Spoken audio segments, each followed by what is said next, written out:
എനിക്ക് ഇൻസ്റ്റാഗ്രാമിൽ DM ആയിട്ടും അതുപോലെ സ്റ്റോറീസിന് റിപ്ലൈ ആയിട്ടൊക്കെ വരുന്ന ഒരു സംഭവമാണ് the most frequently asked question how to deal with rejection and breakup. Bro എനിക്ക് ഒരു ബ്രേക്കപ്പ് കിട്ടി, എനിക്കിപ്പോൾ മൂവ് ഓൺ ചെയ്യാൻ പറ്റണില്ല, എനിക്ക് എൻ്റെ ഗോൾസിൽ ഫോക്കസ് ചെയ്യാൻ പറ്റണില്ല, എനിക്ക് സ്റ്റഡി ചെയ്യാൻ പറ്റണില്ല, മനസ്സിലിങ്ങനെ ഓരോ ചിന്തകൾ വരികയാണ്, വേറെ ആളെ കുറിച്ച് ഇങ്ങനെ ചിന്തിക്കുകയാണ്, എനിക്കാണെങ്കിൽ പറയാൻ ധൈര്യം കിട്ടണില്ല, അങ്ങനെ കുറേ സംഭവങ്ങൾ. So yes, I also experienced these things in the past and അതിൽ നിന്ന് ഞാൻ മനസ്സിലാക്കിയ കുറേ കാര്യങ്ങൾ, കുറേ ലെസൺസ് നിങ്ങൾക്ക് ഞാൻ പറഞ്ഞുതരാം. മെയിൻലി ഇതിനോട് ചോദിക്കൽ ബോയ്സാണ്. അതുപോലെ തന്നെ ഈ വീഡിയോ ഞാൻ ക്രിയേറ്റ് ചെയ്യുന്നതും ഒരു മാസ്കുലിൻ പെർസ്പെക്റ്റീവിലായിരിക്കും, കാരണം അതാണ് എനിക്ക് പരിചയമുള്ളത്. അപ്പോൾ നിങ്ങൾക്ക് എന്നെ അറിയില്ല, നിങ്ങളിവിടെ പുതിയതാണെന്നുണ്ടെങ്കിൽ എൻ്റെ പേര് ഇഷാം, ഞാനൊരു സെൽഫ് ഇമ്പ്രൂവ്മെൻറ്റ് കണ്ടന്റ് ക്രിയേറ്ററാണ്. അപ്പോൾ ഈ ഒരു വീഡിയോ ഞാൻ ഉണ്ടാക്കുന്നതിൻ്റെ ഉദ്ദേശം എന്ന് പറഞ്ഞാൽ മെയിനായിട്ട് എൻ്റെ യങ്ങർ സെൽഫിന്, ഇപ്പോൾ എനിക്കൊരു 18-19 ഏജൊക്കെ ആകുമ്പോൾ ഹെൽപ്ഫുൾ ആവുന്ന രീതിയിലുള്ള ഒരു വീഡിയോ ആണിത്. അന്നറിയാത്ത കാര്യങ്ങൾ ഇപ്പം അറിയാം, അപ്പോൾ ഇപ്പം അറിയുന്ന സംഭവങ്ങൾ അന്നൊക്കെയുള്ള എനിക്ക് വേണ്ടിയിട്ട് ക്രിയേറ്റ് ചെയ്ത് കൊടുക്കുക. ആ ഒരു രീതിയിലാണ് ഞാൻ ഈ വീഡിയോ ഉണ്ടാക്കുന്നത്. അപ്പോൾ from UP to around the age of 17, 18, 19 I faced multiple rejections. അപ്പോൾ ആ ഒരു ഏജിൽ, ആ ഒരു UP ടൈമിലോ ഹൈസ്കൂൾ ടൈമിലോ ഒന്നും ഞാൻ ഒന്നും മനസ്സിലാക്കിയില്ല. സെയിം മിസ്റ്റേക്സ് ഞാൻ വീണ്ടും ഉണ്ടാക്കിയിരുന്നു. പിന്നീട് ദ റീസെൻറ്റ് ഇയേഴ്സിൽ ഉണ്ടായിരുന്ന സംഭവങ്ങളിൽ നിന്ന് ഞാൻ ഒരുപാട് സംഭവങ്ങൾ മനസ്സിലാക്കി. അപ്പോൾ അത് എല്ലാവർക്കും ഉപകാരപ്പെടുന്നു വിചാരിക്കുന്നു. That's what I am going to share in this video. അപ്പോൾ ഈ വീഡിയോയിലേക്ക് പോകുമ്പോൾ നിങ്ങൾക്ക് മെയിനായിട്ട് നിങ്ങൾക്ക് പറഞ്ഞു തരാനുള്ളത് ഒരു 3 പോയിൻ്റാണ്. ഇതെപ്പോഴും മനസ്സിൽ വെക്കണം. If you are A boy or if you are a man, winners chase purpose or mission, girls chase winners and the losers chase girls. ഇത് പറയുമ്പോൾ ചില ആൾക്കാർക്ക് ഇപ്പോൾ ഉള്ളിലൊരു ക്രിഞ്ച് അടിക്കുന്നുണ്ടാവും, പക്ഷേ ഇത് ആക്ച്വലി ട്രൂ ആണ് ഒരു വിധം സിറ്റുവേഷനിലും. ഒന്നുകൂടി ഞാൻ പറഞ്ഞുതരാം. The winners go after purpose or mission, girls go after winners and losers go after girls. ഇത് ഞാൻ ചെറിയൊരു എക്സാമ്പിളിലൂടെ നിങ്ങൾക്ക് പറഞ്ഞുതരാം, അപ്പോൾ നിങ്ങൾക്ക് മനസ്സിലാവും. നമ്മളവിടെ സ്നേക്കഡ് എന്ന് പറഞ്ഞൊരു വിഭാഗമുണ്ട് നമ്മളെ മീനുകളെ കൂട്ടത്തിൽ. ഓക്കെ, അപ്പോൾ ഈ നാട്ടിൻ പുറത്തുള്ളവർക്കൊക്കെ അറിയുണ്ടാവും ഈ വരാല്, അതുപോലെ ചേറുമീൻ, അല്ലെങ്കിൽ നമ്മൾ ചേറാൻ എന്ന് പറയും, ഈ മീനിനൊക്കെ സ്നേക്കഡ് കാറ്റഗറിയിലുള്ള. അപ്പോൾ ഈ കാറ്റഗറി തന്നെ കുറച്ചൊരു വലിയ ടൈപ്പ്, ഒരു 5 കിലോനോ 6 കിലോനോ 7 കിലോനൊക്കെ എത്തുന്ന കുറച്ചുകൂടി ഇവരൊക്കെ ചേർമീനും വരാലും അതുപോലെ തന്നെ വട്ടോൻ അല്ലെങ്കിൽ മണ്ടകരുതല എന്നൊക്കെ പറയുന്ന മീനുണ്ട്. അപ്പോൾ ഇതൊക്കെ ഒരു ബ്രൗണിഷ് കളറിലാണെന്നുണ്ടെങ്കിൽ കുറച്ചുകൂടി ഇവരെക്കാട്ടും സൈസ് വെക്കുന്ന ദ ബിഗ് ബോയ് നമ്മളെ കേരളത്തിലുള്ള, എല്ലായിടത്തൊന്നുമില്ല, ചില ഏരിയാസിൽ മാത്രമേ ഉള്ളൂ, വാഹ അല്ലെങ്കിൽ പുലിവാഹ, മയിൽവാഹ എന്നൊക്കെ പറയുന്ന സാധനം. അപ്പോൾ ഇത് ഏകദേശം ഒരു 5 കിലോനോ 6 കിലോനോ 7 കിലോനൊക്കെ അതിൻ്റെ മുകൾക്കൊക്കെ പോകും. നല്ല അത്യാവശ്യം നല്ല തടിയൊക്കെ വെച്ചുകൊണ്ട് കുറച്ചുകൂടി അഗ്രസീവാണ്. അപ്പോൾ ഇവരുടെയൊക്കെ ഒരു മൂത്താപ്പ ജയൻറ്റ് സ്നേക്കഡ്, ഒരു ബ്ലാക്ക് ആൻഡ് വൈറ്റ് ഒക്കെ കളറിൽ തായ്ലൻഡിൽ അതുപോലെ മലേഷ്യ ഇങ്ങനത്തെ സ്ഥലത്തൊക്കെ ഉണ്ട്. അപ്പോൾ ഈ സ്നേക്കഡിൻ്റെ ഒരു സ്റ്റോറി ഞാൻ പറഞ്ഞുതരാം. സ്റ്റോറി അല്ല, ഒരു ഹാബിറ്റാറ്റ്. ഇപ്പോൾ ഒരു സ്ഥലം എടുക്കുകയാണെന്നുണ്ടെങ്കിൽ, ഒരു പർട്ടിക്കുലർ ഒരു തടാകത്തിൻ്റെയൊക്കെ ഒരു ഭാഗം എടുക്കുകയാണെന്നുണ്ടെങ്കിൽ കൂടുതൽ ഇവർ ഒഴുക്കില്ലാത്ത ഏരിയാസിലേക്കാണ് ഉണ്ടാവുക. അപ്പോൾ അങ്ങനെ ഒരു സ്പേസിൽ ഇപ്പോൾ ഒരു 3 ഫീമെയിൽ ഉണ്ട് വിചാരിച്ചോ, അതുപോലെ തന്നെ ഒരു 10 മെയിലും ഉണ്ട് വിചാരിച്ചോ. ഞാൻ ഒരു എക്സാമ്പിൾ പറയണം. എങ്ങനെയാണെന്നുണ്ടെങ്കിലും ഫീമെയിലിനെക്കാട്ടും കൂടുതലായിരിക്കും മെയിലിൻ്റെ അളവുണ്ടാവുക. അപ്പോൾ ഈ മെയ്റ്റിങ്ങിൻ്റെ സീസൺ ആവുന്ന ടൈമിൽ ഇപ്പോൾ ഇത് 10 ആൾക്കാരുണ്ട്. ഈ 10 ആൾക്കാർക്ക് എന്തായാലും 3 ഫീമെയിൽ പോരല്ലോ. ഈ ഒരു മീനുകളുടെ പ്രത്യേകത എന്ന് പറയുന്നത് ഇവർ പെയറായിക്കാണ്ട് കുട്ടികളെ നോക്കുന്ന ടൈപ്പാണ്. ഇപ്പോൾ നിങ്ങൾക്ക് കരിമീൻ്റെ ഒക്കെ കേസ് അറിയണമെങ്കിൽ, അല്ലെങ്കിൽ പരിചയം ഉണ്ടെന്നുണ്ടെങ്കിൽ, അല്ലെങ്കിൽ വീഡിയോ എങ്കിലും കണ്ടുക്കണമെന്നുണ്ടെങ്കിൽ അറിയുണ്ടാവും. ഇവർ ഒരൊക്കെ പെയറായിട്ട് താഴത്തിങ്ങനെ കുട്ടികളായിട്ട് ഇങ്ങനെ നടക്കുക. ഒരു 2 ആളും കൂടിയാണ് കുട്ടികളെ പ്രൊട്ടക്ട് ചെയ്യുക. അതുപോലെ തന്നെയാണ് ഈ സ്നേക്കഡിൻ്റെ കേസിലൊക്കെ. അപ്പോൾ ഇവിടെ എന്താ സംഭവിക്കുക വെച്ച് കഴിഞ്ഞാൽ, ഈ ഒരു 10 സ്നേക്കഡ്സ് ഞാൻ പറഞ്ഞല്ലോ എക്സാമ്പിൾ, മെയിൽ സ്നേക്കഡുകൾ, ഇവർ അങ്ങോട്ടും ഇങ്ങോട്ടും ഫൈറ്റ് ചെയ്യും ആ ഒരു ടൈമിൽ. അപ്പോൾ ഞാനൊരു ഫിഷിങ്ങിൻ്റെ വീഡിയോ കണ്ടപ്പോൾ ഒരു ഇതുള്ള ഈ തൊമ്മൻ എന്നാണ് ഇതിനെ പറയുക, തൊമ്മൻ, ആ ഒരു ഭാഷയാണ് അത് എന്താ പറയുക, നമ്മൾ ഈ തായ്ലൻഡിലേക്കുള്ള ആ ഒരു ഭാഷയാണ്. അപ്പോൾ ഈ ഒരു സംഭവം അതിനെ ക്യാച്ച് ചെയ്യുന്ന വീഡിയോയിൽ കണ്ടപ്പോൾ മൂപ്പർ പറഞ്ഞതാണ്, റൂബ് ഗണേശൻ എന്ന് പറഞ്ഞിട്ട് ഡ്രേവ് എന്ന് പറഞ്ഞ കമ്പനീൻ്റെ ഓണറാണ്. അപ്പോൾ മൂപ്പരിങ്ങനെ കഥ പറഞ്ഞു തരാണ്. അപ്പോൾ ഈ ഫിഷസുകൾ, ഈ ഒരു മെയിൽ ഫിഷസുകൾ അങ്ങോട്ട് ഇങ്ങോട്ട് ഫൈറ്റ് ചെയ്തിട്ട് അതിൽ വിജയിക്കുന്ന ആൾ അല്ലെങ്കിൽ സർവൈവ് ചെയ്യുന്ന ആളുണ്ടല്ലോ, ഓർക്കാണ് ഇവിടെ മേറ്റ് ചെയ്യാനുള്ള ഓപ്പർച്യൂണിറ്റി ഉണ്ടാവുക എന്നുള്ളത്. അപ്പോൾ ഈ ഒരു സംഭവം നമ്മൾ നോക്കുമ്പോൾ എല്ലായിടത്തും ഇതിൻ്റെ ഏതൊക്കെയോ ഒരു വേർഷൻസ് നമുക്ക് കാണാൻ പറ്റും. ഇനിയിപ്പോൾ എങ്ങനെ ഇല്ല എന്നൊക്കെ പറഞ്ഞു കഴിഞ്ഞാലും ഇതിൻ്റെ ഒരു ചെറിയൊരു ടൈപ്പ് വേർഷൻസ് എല്ലായിടത്തും ഉണ്ടാവും, ഏതൊരു സ്പീഷീസിൻ്റെ കേസിലാണെന്നുണ്ടെങ്കിലും. അപ്പോൾ അവിടെ നിങ്ങൾക്ക് ഇത് കാണാൻ പറ്റുന്നുണ്ടാവും. The winners go after the purpose, girls go after the winners. അതിൻ്റെ ഒരു ചെറിയൊരു റിസംബിൾസ്, അവിടെ വിജയിക്കുന്ന ആൾക്കാർക്കാണ് അവിടെ മേറ്റ് ചെയ്യാനുള്ള ഓപ്പർച്യൂണിറ്റി ഉള്ളത്. അപ്പോൾ ഞാൻ ഏകദേശം ആ ഒരു പീരീഡ് എത്തുന്ന വരെ, അല്ലെങ്കിൽ ഒരു 3-4 വർഷം മുമ്പ് വരെ ഞാൻ ആ ഒരു 3ാമത്തെ കാറ്റഗറിയിലായിരുന്നു. The loser who gives his full attention, who chase, who go after girls. അപ്പോൾ ഇതിൻ്റെ ഒരു മൈൻഡ് സെറ്റ് അങ്ങനെയാണ്. നമുക്ക് ഒരാളോട് ഒരു അട്രാക്ഷൻ ഫീൽ ചെയ്യുകയാണെന്നുണ്ടെങ്കിൽ, പാർട്ണർ ആക്കണം അല്ലെങ്കിൽ അയാളെ കൂടെ കൂട്ടണം എന്നൊക്കെ ഒരു ചിന്ത വരികയാണെന്നുണ്ടെങ്കിൽ അന്നത്തെ ഒരു മിസ്റ്റേക്ക് എന്ന് പറയുന്നത് ഒന്നാമത്തെ ഫിസിക്കൽ അട്രാക്ഷന് മാത്രമാണ് പ്രാധാന്യം കൊടുത്തതിന്. ഫിസിക്കൽ ലുക്ക്, ഫിസിക്കൽ അപ്പിയറൻസിന് മാത്രം. ക്യാരക്ടറോ ഇൻ്റലിജൻസോ എത്രത്തോളം നമ്മളേറ്റവും ആ ഒരു എനർജി മാച്ച് ആവുണ്ടെന്നോ അങ്ങനെ ഒന്നും ചിന്തിക്കില്ല. ആ ഒരു ഇത് മാത്രമേ ചിന്തിച്ചിട്ടുള്ളൂ ആ ഒരു പ്രായം വരെ. അപ്പോൾ ഇവിടെ എനിക്ക് ഫസ്റ്റ് നിങ്ങളോട് പറയാനുള്ള ഒരു സംഭവം എന്താ വെച്ചാൽ, you attract what you are, not what you want. ഞാൻ അന്ന് മനസ്സിലാക്കാത്തൊരു സംഭവമാണ്. You attract what you are, not what you want. അപ്പോൾ ഒരുവിധ ആൾക്കാർ എങ്ങനെയാ വെച്ച് കഴിഞ്ഞാൽ ഒരു റിലേഷൻഷിപ്പ് അപ്രോച്ച് ചെയ്യാന്ന് വെച്ച് കഴിഞ്ഞാൽ ഓർക്ക് എന്താണ് വേണ്ടത് ഓരോ കണ്ണുകൂടെ മാത്രമേ ഓര് കാണുള്ളൂ. പക്ഷെ മറ്റൊരാളുടെ പെർസ്പെക്റ്റീവ് ഇങ്ങോട്ട് നോക്കിക്കഴിഞ്ഞാൽ നിങ്ങൾ അതിന് വേർത്തിയാണോ എന്നുള്ളത് നിങ്ങൾ ചിന്തിക്കില്ല. ഞാൻ പറഞ്ഞല്ല, എൻ്റെ മിസ്റ്റേക്കാണ്, ഞാൻ ചെയ്തിരുന്ന മിസ്റ്റേക്കാണ്.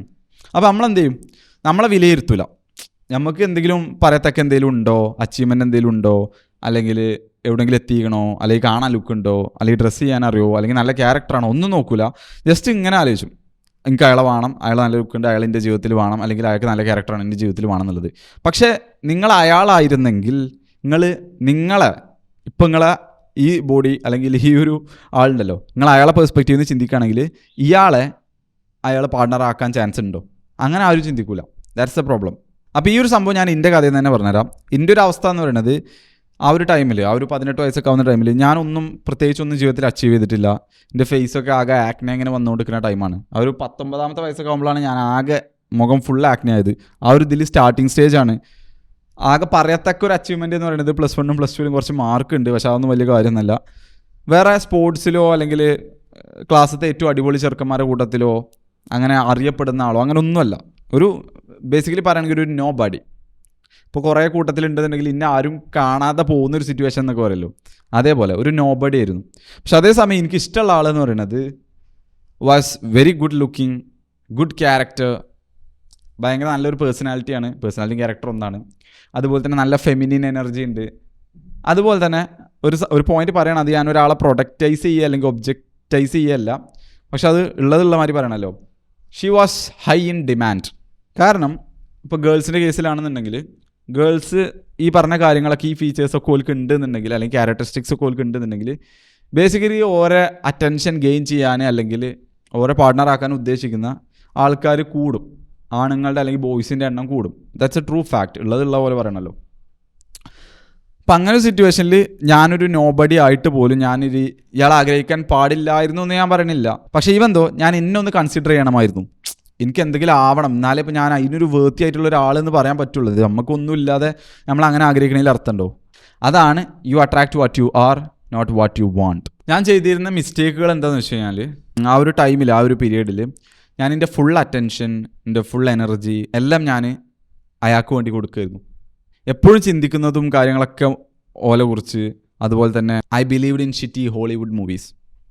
ഞാൻ പറഞ്ഞുതരാം. ഈ ഹോളിവുഡ് മൂവീസ് എങ്ങനെയാണെന്ന് വെച്ച് കഴിഞ്ഞാൽ നമ്മളെ കണ്ടീഷൻ ചെയ്യണം. ഇപ്പോൾ നിങ്ങളൊരു 100 ആളെ എടുക്കുകയാണെന്നുണ്ടെങ്കിൽ ആ 100 ആളിൽ ഒരു 20 ആൾക്കാർ ചിലപ്പോൾ ഹൈ അച്ചീവേഴ്സ് ആയിക്കാരം. എന്തെങ്കിലുമൊക്കെ നേടണം എന്ന് ആഗ്രഹമുള്ളവർ, എപ്പോഴും കോൺസ്റ്റൻ്റ് ആയിട്ട് ഡ്രൈവ് ഉള്ള, ഓലെ പർപ്പസ് അല്ലെങ്കിൽ ഓലെ മിഷൻ ചേസ് ചെയ്യുന്ന ഹൈ അച്ചീവേഴ്സ് ആയിക്കാരം. ബാക്കി ഒരു 80 ആൾക്കാരും അല്ലെങ്കിൽ ഒരു 90 ആൾക്കാരും വേണമെങ്കിൽ ഞാൻ പറയാം, പ്രത്യേകിച്ച് ലക്ഷ്യങ്ങളൊന്നുമില്ല. വാഴ എന്ന് പറഞ്ഞ സിനിമീത്തെ പോലത്തെ ചെറുക്കന്മാരായിക്കാരം. വേറെ അച്ചീവ്മെൻറ്റോ കാര്യങ്ങളോ, ബോഡിയോ ഫിറ്റ്നസ്സോ ഹെൽത്തോ ഫിനാൻസോ കരിയറോ അങ്ങനെ പ്രത്യേകിച്ച് ഒരു ലക്ഷ്യമോ, ഫാമിലിനെ ടേക്ക് കെയർ ചെയ്യുന്നോ അങ്ങനെ ഒന്നും ഇല്ലാത്തൊരു മാസ്കുലിൻ എനർജി ഒന്നും ഇല്ലാത്ത, എന്താ പറയുക, ലൂസേഴ്സ് എന്ന് വേണമെങ്കിൽ നമുക്ക് പറയാം. അങ്ങനെ ആൾക്കാർ അധികം ആൾക്കാരും ആവറേജ് ആൾക്കാർ ഇപ്പോൾ അധികം അങ്ങനത്തെ ഒരു ഇതിലേക്ക് പോയിക്കൊണ്ടിരിക്കുകയാണ്. അപ്പോൾ അതിലൊരു വളരെ കുറച്ച് പോർഷൻ ആൾക്കാർ എന്തുണ്ടാവുള്ളൂ, വിന്നേഴ്സ് നമുക്ക് പറയാൻ പറ്റുള്ളൂ. അപ്പോൾ ഈ ഹോളിവുഡ് മൂവീസൊക്കെ നമ്മളെ കണ്ടീഷൻ ചെയ്യണമെന്ന് വെച്ച് കഴിഞ്ഞാൽ അതിൽ ഈ ലൂസേഴ്സിനെല്ലാം കിട്ടുന്ന പോലെ, കുറേ കാലം ലൂസറായി നടന്ന ആൾക്ക് പെട്ടെന്നൊരു 8 കാലി കടിക്കുന്നു, അല്ലെങ്കിൽ പറയാം ലൈറ്റ്നിങ് വരുന്നു, അങ്ങനെ എന്തെങ്കിലുമൊക്കെ രീതിയിൽ പെട്ടെന്ന് സൂപ്പർ പവർ വരുന്നു, ബോഡിയൊക്കെ കൂടുന്നു, എന്നിട്ട് ഒലിക്ക് ജീവിതത്തിലെല്ലാം കിട്ടുന്നു, പാർട്ണറും ഫ്രണ്ട്സും നല്ല ലൈഫും കാര്യങ്ങളൊക്കെ കിട്ടുന്നു. ഈ രീതിയിലാണ് ഹോളിവുഡ് മൂവീസ് കുറേ നമ്മളെ കണ്ടീഷൻ ചെയ്യുന്നത്. അപ്പോൾ ഇവിടെ എന്താ സംഭവിക്കുന്നത് വെച്ച് കഴിഞ്ഞാൽ, നമ്മളെ പോപ്പുലേഷനിൽ നോക്കിക്കഴിഞ്ഞാൽ മെജോറിറ്റി ആൾക്കാരും ഇനി അങ്ങോട്ട് കൂടിക്കൂടി പോവും. ഒരു ഡ്രൈവ് ഇല്ലാത്ത, പർപ്പസ് ഇല്ലാത്ത, അല്ലെങ്കിൽ കോൺസ്റ്റൻ്റ്ലി ഒരു സംഭവം പെർസ്യൂ ചെയ്യാത്ത ടൈപ്പ് ആൾക്കാരെ കയറും. അപ്പോൾ അങ്ങനത്തെ ആൾക്കാരുടെ ഉള്ളിലുള്ള ഡിസയർ ആയിരിക്കും എന്ത്, ഇങ്ങനെയുള്ള ലൂസേഴ്സിന് ജീവിതത്തിൽ വിജയിക്കുന്നത് കാണാനുള്ള ഒരു ആഗ്രഹം ഉണ്ടാവും. അപ്പോൾ അതുകൊണ്ട് തന്നെ ഇങ്ങനത്തെ മൂവീസ് കാണുമ്പോൾ, ഇങ്ങനത്തെ മൂവീസിൽ ആ ഒരു ആഗ്രഹത്തിനെ ഫുൾഫിൽ ചെയ്യുമ്പോൾ ബൽ സാറ്റിസ്ഫൈ ആവുകയാണ്. അപ്പോൾ അതുകൊണ്ട് തന്നെ ഒരു പോപ്പുലേഷൻ്റെ മെജോറിറ്റി ഇവരാണ്. അപ്പോൾ ആ മൂവീസിന് കൂടുതൽ റേറ്റിംഗ് ഉണ്ടാവും, കൂടുതൽ കാണാൻ ആൾക്കാരുണ്ടാവും.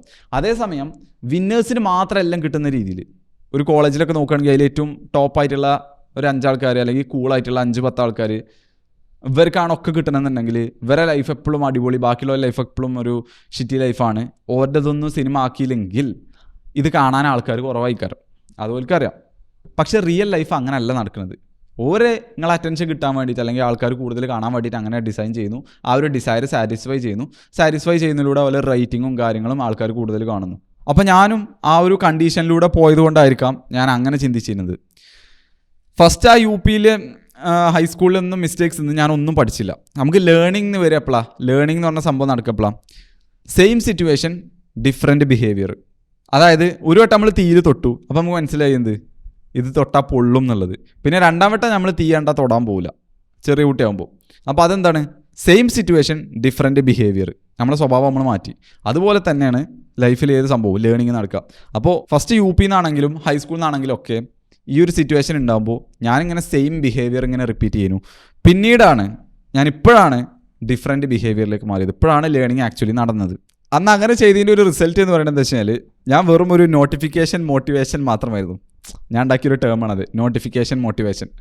അതായത് ഇപ്പോൾ ഗേൾസിനെ സംബന്ധിച്ച് അവർക്ക് കോൺസ്റ്റൻ്റ്ലി അറ്റൻഷൻ കിട്ടുന്നത്, കോൺസ്റ്റൻ്റ്ലി വാലിഡേഷൻ കിട്ടുന്നത്, ഒരു എന്താ പറയുക ഉള്ളിലിങ്ങനെ ഒരു മോട്ടിവേഷൻ കിട്ടുന്ന സംഭവിക്കാരം. അപ്പം ഞാനെന്ന് പറയുന്നത് ഞാൻ അത്രയും കഷ്ടപ്പെട്ട് ഫുൾ എനർജി ഞാൻ CA ഫൗണ്ടേഷനിക്ക് ജോയിൻ ചെയ്യുന്ന ടൈമാണ്, തുടങ്ങുന്ന ടൈമാണ്. അപ്പോൾ അവിടെയാണ് ശരിക്കും എൻ്റെ ഫുൾ ഫോക്കസ് കൊടുക്കേണ്ടത്.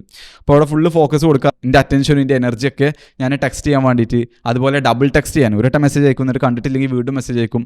അതുപോലെ കോൺസ്റ്റൻ്റ്ലി ഒരാളങ്ങനെ ഇതാക്കി കഴിഞ്ഞാൽ മെസ്സേജ് അയച്ചു കഴിഞ്ഞാൽ പിന്നെ അയാൾക്ക് നമ്മളെ തീരെ വില ഉണ്ടാവില്ല. അപ്പോൾ അതായിരുന്നു ഞാൻ ചെയ്തുകൊണ്ടിരുന്നത്. ഞാൻ വെറും ഒരു നോട്ടിഫിക്കേഷൻ മാത്രമായിരുന്നു ഓളുടെ ഫോണിലെ. പിന്നെ ഒരു ഇൻട്രസ്റ്റിംഗ് ആയിട്ടുള്ള സംഭവം ഉണ്ടായി. അതായത് ഇപ്പോൾ എൻ്റെ ഒരു ഫ്രണ്ട് ഉണ്ടായിരുന്നു, ഞാൻ ഓനായിട്ട് ഇങ്ങനെ സംസാരിച്ചിരിക്കുന്നു. ഓന് അന്നത്തെ ഇന്നെ വെച്ച് നോക്കുമ്പോൾ അത്യാവശ്യം കുറച്ചുകൂടി ലുക്കുള്ള ആളാണ്, കുറച്ചുകൂടി ഹൈ സ്റ്റാറ്റസ് ഉള്ള ആളാണ്. ക്യാരക്ടർ വൈസ് ആണെന്നുണ്ടെങ്കിലും ലുക്കിൻ്റെ കേസിലാണെന്നുണ്ടെങ്കിലും സോഷ്യൽ മീഡിയയിലാണെന്നുണ്ടെങ്കിലും കുറച്ചുകൂടി കൂളായിട്ടുള്ള ഫോട്ടോസൊക്കെ ഉള്ള ചങ്ങായാണ്. അപ്പോൾ ഓൻ്റെ ഇൻസ്റ്റാഗ്രാമിൽ ഓൻ എന്തോ എനിക്ക് കാണിച്ചെന്നാണ്, എന്തോ സെർച്ച് ചെയ്യാൻ വേണ്ടിയിട്ട്. അപ്പോൾ ഓൻ്റെ DM-ൽ പോയപ്പോൾ ഞാനെടുത്ത് നോക്കിയല്ല, ഓങ്ങനെ കാണിച്ചു തരുമ്പോൾ നമ്മൾ കാണുമല്ലോ. അങ്ങനെ സ്ക്രോൾ ചെയ്തപ്പോൾ ഇതേ കുട്ടി ഓൻ്റെ DM-ലും ഉണ്ട്. അപ്പോൾ ഓന് മെസ്സേജ് അയക്കുന്നുണ്ട്. അതാണ് ഞാൻ പറഞ്ഞത് നേരത്തെ ആ ഒരു ജയൻറ്റ് സ്നേക്കഡിൻ്റെ എക്സാമ്പിളിൽ എല്ലാവരും അങ്ങോട്ടും ഇങ്ങോട്ടും കോമ്പീറ്റ് ചെയ്യുക തന്നെയാണ്. Okay, especially in the case of men. അപ്പോൾ അവിടുന്ന് ഞാനൊക്കെ അതിനൊക്കെ കുറേ സംഭവങ്ങൾ ഞാൻ പഠിച്ചു. പിന്നീട് അങ്ങോട്ട് അതുവരെ ഞാൻ സെയിം രീതിയിലാണ് പോയിരുന്നുണ്ടെങ്കിൽ പിന്നെ അവിടുന്ന് ഡിഫറെൻറ്റ് ബിഹേവിയർ ചൂസ് ചെയ്തു. പിന്നെ അതിന് ശേഷം ഇപ്പോൾ എനിക്ക് ഏകദേശം ഒരു 22 ആവാൻ പോകുന്നു, ഒരു 3-4 വർഷങ്ങൾക്ക് മുമ്പാണ്. പിന്നെ അതിന് ശേഷം ഞാൻ എൻ്റെ കരിയർ ആണെന്നുണ്ടെങ്കിൽ ഞാൻ CA കൂടുതൽ സീരിയസ് ആയിക്കാണ്ട് പഠിക്കാൻ തുടങ്ങി. എൻ്റെ ഫോക്കസ് ഈവൻ ദോ ഇടയ്ക്കിടയ്ക്ക് ഇങ്ങനെ പോകുന്നുണ്ടെങ്കിലും ഞാൻ അപ്പോഴും പഠിക്കുന്നുള്ളൊരു ഇതുള്ള ആളായിരുന്നു. പിന്നെ ഞാൻ എൻ്റെ ബോഡി CA ഫൗണ്ടേഷൻ കഴിഞ്ഞതിന് ശേഷം ജിമ്മിൽ പോകാൻ തുടങ്ങി. അതുപോലെ ഡയറ്റ്, അതുപോലെ ആക്നെ, ഇങ്ങനെ ഓരോ സംഭവങ്ങൾ ഇമ്പ്രൂവ് ചെയ്ത് നോളജ് ബുക്ക് വായിക്കാൻ തുടങ്ങി. യൂട്യൂബിൽ കൂടുതൽ എൻ്റർടൈൻമെൻറ്റൊക്കെ ഒഴിവാക്കിയിട്ട് പിന്നെ പോഡ്കാസ്റ്റുകളും കാര്യങ്ങളൊക്കെ കാണാൻ തുടങ്ങി. അങ്ങനെ ലൈഫ് ഇങ്ങനെ പതുക്കെ ഇമ്പ്രൂവ് ചെയ്ത് കൊടുന്ന് സോഷ്യൽ മീഡിയ ഒക്കെ സ്റ്റാർട്ട് ചെയ്ത് ഇപ്പോൾ അത് അവിടെ എത്തി നിൽക്കുന്നു. ഇപ്പോഴും ഒന്നും ആയി എന്നല്ല ഞാൻ പറയണത്, പക്ഷേ ആ ഒരു ആളെ വെച്ച് നോക്കുമ്പോൾ, പേഴ്സണെ വെച്ച് നോക്കുമ്പോൾ ഞാൻ ഒരുപാട് മാറിയിട്ടുണ്ട്. ഇപ്പോൾ നിങ്ങൾക്ക് ഇതിൽ നിന്ന് ഏറ്റവും കൂടുതൽ ടേക്ക് അവേ ചെയ്യാൻ പറ്റുന്ന ലെസൺ എന്താണെന്ന് പറഞ്ഞു കഴിഞ്ഞാൽ, ഫസ്റ്റ് എനിക്ക് പറയാനുള്ളത് do not reject yourself. നിങ്ങൾ ഹെഡിലിട്ടുകാണ്ട് അങ്ങനെ ഒരു ക്രഷോ അല്ലെങ്കിൽ ഒരാളോട് അങ്ങനെ ഒരു താല്പര്യം ഉണ്ടെന്നുണ്ടെങ്കിൽ തലയിലിട്ടാണ്ട് ഞാൻ അവരോട് പറഞ്ഞാൽ എന്താവും, ചിലപ്പോൾ റിജക്റ്റ് ആവുമോ, ഇനി റിജക്റ്റ് ചെയ്യുമോ അല്ലെങ്കിൽ ഇന്ന് ഇഷ്ടപ്പെടുമോ, അങ്ങനെയൊക്കെ വെച്ചാണ്ട് ഇങ്ങനെ മനസ്സിൽ കൊണ്ട് നടന്നു കഴിഞ്ഞാൽ ഒരിക്കലും നമ്മളെ മെയിൻ സംഭവത്തിൽ നമുക്ക് ഫോക്കസ് ചെയ്യാൻ പറ്റില്ല. ഇത് ഭയങ്കര ഡേഞ്ചറസ് ആയിട്ടുള്ള ഒരു സിറ്റുവേഷനാണ്. എന്തുണ്ടോ അത് അപ്പോൾ തീരുമാനമാക്കണം. So do not reject yourself. നിങ്ങൾ തന്നെ റിജക്റ്റ് ചെയ്താൽ നിങ്ങൾ കൺഫ്യൂഷൻ അടിച്ചാൽ അങ്ങനെ നടക്കരുത്. അതിന് പകരം എന്ത് ചെയ്യാം, ഗോ ഡയറക്റ്റ്ലി ആൻഡ് ആസ്ക്. പെട്ടെന്ന് നിങ്ങളെ ഫുൾ അറ്റൻഷൻ, നിങ്ങളെ ഫുൾ എനർജി ഒക്കെ നിങ്ങൾ ഒരാൾക്ക് ഇങ്ങനെ കോൺസ്റ്റൻ്റ്ലി കൊടുത്തുകൊണ്ടിരിക്കുകയാണ്, തലയിലിട്ടാണ്ട് നിങ്ങളെ കൊണ്ടെടുക്കുകയാണ്, എന്നിട്ട് കാര്യം പറയണില്ല എന്നുണ്ടെങ്കിൽ ഇമ്പോർട്ടൻ്റ് ആയിട്ടുള്ള ഒരു സംഭവം, നിങ്ങളെ പർപ്പസ്, നിങ്ങളെ മിഷന് ഇത് നിങ്ങളുടെ ജീവിതത്തിൽ ചെയ്യുന്നുണ്ടാവില്ല, അല്ലെങ്കിൽ അതിന് വേണ്ടിയിട്ട് വർക്ക് ഇടുന്നുണ്ടാവില്ല. So go directly and say. അപ്പോൾ നിങ്ങൾക്കൊരു ആൻസർ കിട്ടും. ഒന്നില്ലെങ്കിൽ യെസ് കിട്ടും, അല്ലെങ്കിൽ നോ കിട്ടും. യെസ് കിട്ടുകയാണെങ്കിലും നോ കിട്ടുകയാണെങ്കിലും യു സ്റ്റിൽ വിൻ. യെസ് ആണെന്നുണ്ടെങ്കിൽ good, you got a partner. No ആണെന്നുണ്ടെങ്കിൽ good, you got a motivation for the next 6 months. In case of breakup ആണെങ്കിലും ഇതേ റൂൾ തന്നെ. ബ്രേക്കപ്പ് ആയോ, മൂവ് ഓൺ വെരി ഫാസ്റ്റ്. ഒരിക്കലും മറ്റേ ആൾ അല്ലെങ്കിൽ നമ്മളെ റിജക്റ്റ് ചെയ്തു അല്ലെങ്കിൽ നമ്മൾ ബ്രേക്കപ്പ് ആയി അപ്പോൾ അയാളെ കുറ്റം പറഞ്ഞാണ്ട് അയാൾ ചീത്ത ആളാണ്, അയാൾ എനിക്ക് അങ്ങനെ ആക്കണം ഇങ്ങനെ ആക്കണം റിവെഞ്ച് ചെയ്യണം എന്നൊക്കെ പറഞ്ഞാണ്ട് നിൽക്കുന്നതിൻ്റെ പകരം ഇതൊരു ഇപ്പോൾ എക്സാമ്പിൾ പറയുകയാണെങ്കിൽ ജീവിതത്തിൽ ഏതൊരു സംഭവം എങ്ങനെ നമ്മൾ പഠിക്കാം, നമ്മൾ ആ കാര്യം ചെയ്യും, നമ്മൾ മിസ്റ്റേക്ക് വരുത്തും, നമ്മൾ പഠിക്കും, നമ്മൾ അടുത്ത പ്രാവശ്യം ബെറ്റർ ആയിട്ട് ചെയ്യും. ചിലപ്പോൾ വീണ്ടും ഫെയിലാവും, അപ്പോൾ നമ്മൾ പഠിക്കും, നമ്മൾ അടുത്ത പ്രാവശ്യം ഒന്നുകൂടി ബെറ്റർ ആയിട്ട് ചെയ്യും. അങ്ങനെ ഇവഞ്ച്വലി നമ്മളിങ്ങനെ ബെറ്ററായി വരുമ്പോൾ നമ്മൾ വിജയിക്കും. ഇതിനെയാണ് നമ്മൾ ലേണിംഗ് എന്ന് പറയുന്നത്. അപ്പോൾ ഏതൊരു സംഭവമാണെങ്കിലും അങ്ങനെ തന്നെ. ഇപ്പോൾ വീഡിയോ ഇടുകയാണെന്നുണ്ടെങ്കിലും ഫസ്റ്റത്തെ വീഡിയോ ഇടും, ഓക്കെ ഇതിൻ്റെ സൗണ്ട് പോരാ, സെക്കൻഡ് വീഡിയോ ഇടും, ഇതിൻ്റെ എക്സ്പ്രഷൻസ് പോരാ, തേർഡ് വീഡിയോ ഇടും, ഇതിങ്ങനെ ചെയ്യണം അങ്ങനെ ചെയ്യണം. നമ്മൾ ഓരോ കാര്യങ്ങൾ അങ്ങനെ ചെയ്യുന്നതിലൂടെയാണ് പഠിക്കുന്നത്. അപ്പോൾ ഇതും അതുപോലെ ട്രീറ്റ് ചെയ്താൽ മതി. അല്ലാതെ ഒരാളെ തന്നെ ഒബ്സസ് ചെയ്താണ്ട് ഈ ലോകത്തിൽ ആകെ ഒരാളുള്ളൂ, ഇയാൾ പോയി കഴിഞ്ഞാൽ ലൈഫ് മൊത്തം പോയി, ഒരു കൊല്ലം മുമ്പ് ഉണ്ടായ ബ്രേക്കപ്പാണ്, ഞാൻ ഇപ്പോഴും വിഷമിച്ചിട്ടുണ്ട്, അങ്ങനെയൊക്കെ കുറേ ആൾക്കാർ message. Just move on very fast, പെട്ടെന്ന്. അതായത് സംഭവം കഴിഞ്ഞോ, yes it is will be painful, നമ്മുടെ ഉള്ളിൽ കുറേ മെമ്മറീസും കാര്യങ്ങളും തേങ്ങയും മാങ്ങയൊക്കെ ഉണ്ടാവും. പക്ഷേ ഇത്രേ ഉള്ളൂ, പെട്ടെന്ന് മൂവ് ഓൺ ചെയ്യുക. ആ സംഭവങ്ങളൊക്കെ അവിടെ സൈഡിൽ നിന്നോട്ടെ, നമ്മളെ ഇതിൽ ഫോക്കസ് ചെയ്യുക, നമ്മളെ മിഷനിൽ ഫോക്കസ് ചെയ്യുക, നമ്മളെ പർപ്പസിൽ ഫോക്കസ് ചെയ്യുക. എന്നിട്ട് അടുത്ത പ്രാവശ്യം ബെറ്റർ ആയിട്ട് ചെയ്യുക. അപ്പോൾ അതും ഫെയിലായോ കുഴപ്പമില്ല, അടുത്ത് മൂവ് ഓൺ ചെയ്യുക, പെട്ടെന്ന് അടുത്ത പ്രാവശ്യം ഇമ്പ്രൂവ് ചെയ്താണ്ട് പിന്നെയും ഫെയിലായോ പിന്നെയും ചെയ്യുക. അങ്ങനെ ഇമ്പ്രൂവ് ചെയ്ത് നിങ്ങൾ പോലെ അറിയാതെ ഒരു അടിപൊളി ആളായിട്ട് മാറും. ഒരു ലൈഫ് ലോങ് സെൽഫ് ഇമ്പ്രൂവ്മെൻറ്റ് ജേണിയാണ് നിങ്ങൾ ചെയ്യേണ്ടത്. ലൈഫ് ലോങ് സെൽഫ് ഇമ്പ്രൂവ്മെൻറ്റ് ജേണിയിൽ ഒരിക്കലും ഇങ്ങനൊരു മിസ്കൺസെപ്ഷൻ ഉണ്ടാകാൻ പാടില്ല. അതായത് എനിക്ക് കുറച്ച് മുമ്പ് ഉണ്ടായിരുന്നൊരു തെറ്റിദ്ധാരണയായിരുന്നു, നമുക്ക് ആകെ വേണ്ടത് മണി, ലുക്ക്, അതുപോലെ മെറ്റീരിയലിസ്റ്റിക് സംഭവങ്ങൾ, കാറ്, ബൈക്ക്, ഇങ്ങനത്തെ സംഭവങ്ങളൊക്കെയാണെന്നുള്ളത്. പക്ഷെ ഒരിക്കലും അങ്ങനെയല്ല. ഔട്ടർ വേൾഡും ഇന്നർ വേൾഡും നിങ്ങൾ ഇമ്പ്രൂവ് ചെയ്യണം. ആസ് എ പേഴ്സൺ നിങ്ങളെ ക്യാരക്ടർ, കരിസ്മ, പേഴ്സണാലിറ്റി, ജോക്സ് പറയാനുള്ള കഴിവ്, അല്ലെങ്കിൽ മറ്റൊരാളോട് ഇൻട്രസ്റ്റിംഗ് ആയിട്ട് സംസാരിക്കാനും കുറേ ക്വസ്റ്റ്യൻസ് ചോദിക്കുന്നത്, എമ്പതി കാണിക്കുന്നത്, ഇങ്ങനത്തെ പല ഇമോഷണൽ ഇൻ്റലിജൻസ് ഭാഗങ്ങളൊക്കെ നിങ്ങൾ ഇമ്പ്രൂവ് ചെയ്യണം. അതുപോലെ തന്നെ ഔട്ടർ വേൾഡും ഇമ്പ്രൂവ് ചെയ്യണം. ഫിറ്റ്നസ്, കരിയർ, ഫിനാൻസ്, ഇനിയിപ്പോൾ മെറ്റീരിയലിസ്റ്റിക് ആയിട്ടുള്ള ഉണ്ടെന്നുണ്ടെങ്കിൽ മോശമൊന്നും ഞാൻ പറയില്ല, കാറ്, ബൈക്ക്, നല്ലൊരു ജോലി, എന്തോ ആയിക്കോട്ടെ. നിങ്ങളെ രീതിയിലുള്ള സക്സസ് എന്താണോ, നിങ്ങളെ ഏറ്റവും ടോപ്പസ്റ്റ് വേർഷൻ നിങ്ങൾ എങ്ങനെയാണോ കാണുന്നത് ആ രീതിക്ക് മാറുക. I hope this video is helpful for you guys. See you in the next video.